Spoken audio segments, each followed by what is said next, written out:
What's up guys, it's Minecraft Possible here, and today what I'm going to show you is how to get a custom map in your Minecraft single player.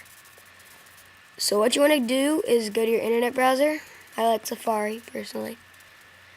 Go to Minecraft forums. Once you're here, go to forums, and then scroll down until you find maps. Freeze, fail. It should be down here somewhere.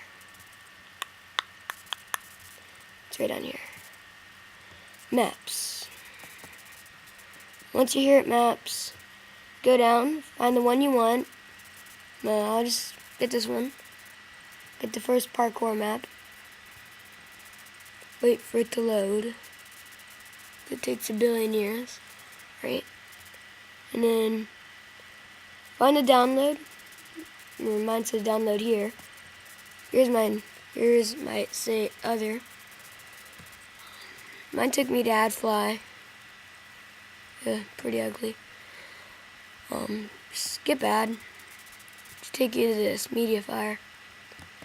And then you download it and just drag it to your desktop. Once you're there, you can X all this out and go to your Finder.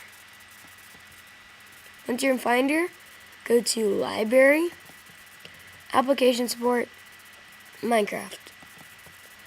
And you go to Saves, and then drag the map you downloaded into the saves. And then you should have it. Now run your Minecraft, and then remember the name of your world, and it should be there. Thanks, Minecraft Possible out while I do some parkour. See ya.